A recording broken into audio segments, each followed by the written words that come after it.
Okay, guys, so Doctor Strange. This motherfucker's making noise. Shut the fuck up. Okay, Doctor Strange, guys. Okay, so I'm a little late to this video, or this review. This movie's been out, I think, it's been out for at least 2 weeks, I know that. So I'm a little late to it, but anyway, let's get right to it.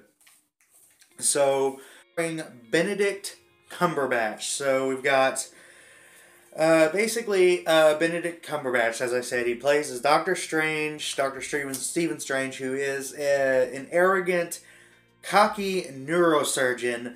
He kind of reminds me a lot of Dr. House from the TV show House.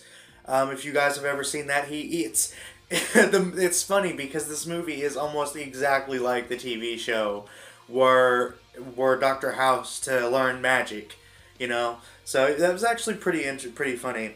But anyway, one rainy night, he ends up wrecking his car, and in the resulting accident, his hands are crushed, which basically means from this point on, his hands are just kind of shaky. Obviously, he's a neurosurgeon, so he can no longer be a neurosurgeon with his hands being shaky like that. So he sets out on this quest to try and find a cure for for his hands and different things like that, in which he comes across these monks who basically say, "Hey, we teach magic.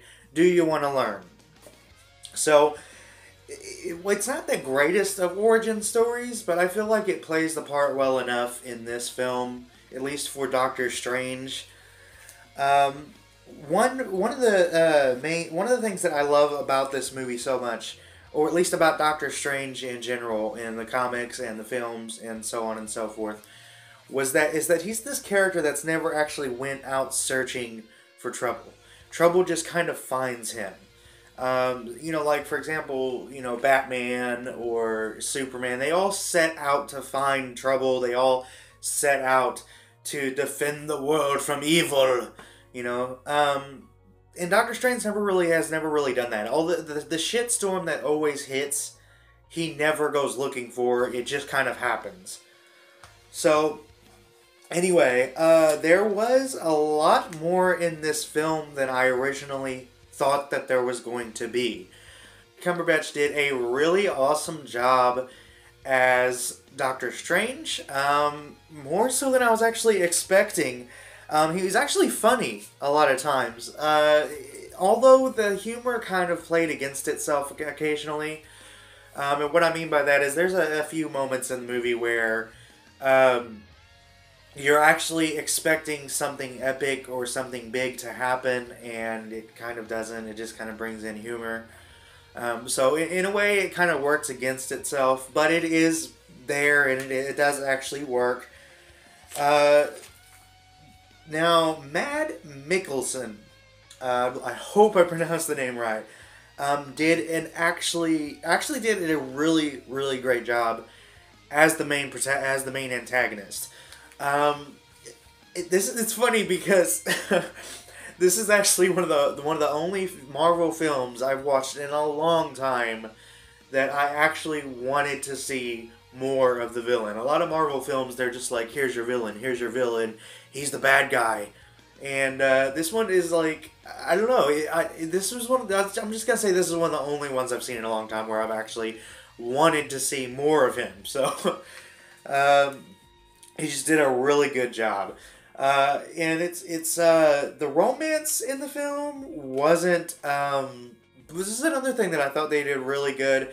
Again, this is kind of like Deadpool. I thought the same thing with Deadpool, is that the romance here wasn't too sappy, and it wasn't just thrown in to kind of humanize the hero. And for the most part, Rachel McAdams did a really good job with her part in the romance. A lot of romance in Marvel films or DC films are just kind of thrown in to kind of, as I said, humanize the main character. And I didn't really feel like that was the case in this film.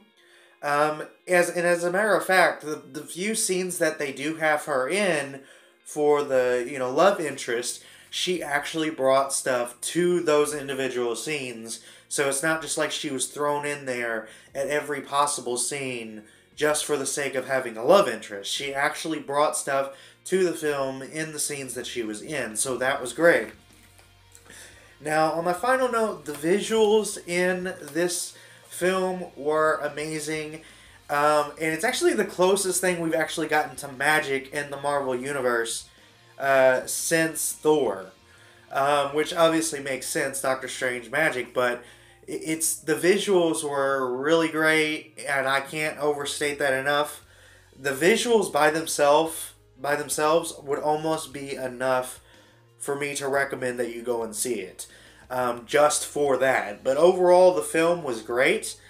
I really enjoyed it. So, and originally, it's funny because originally I didn't think I was going to, but I did. I loved it. So if you guys haven't seen it yet, I definitely recommend to go and see it. And if you can, I recommend you go see it in theaters because the experience is going to be that much better. So anyway, I hope you guys enjoyed the video. If so, be sure to give it a huge thumbs up. And I will see you guys on the next episode. My next review coming soon will be Fantastic Beasts and Where to Find Them. So definitely stay tuned for that. Otherwise, apart from that, I will see you guys on the next episode. Until then,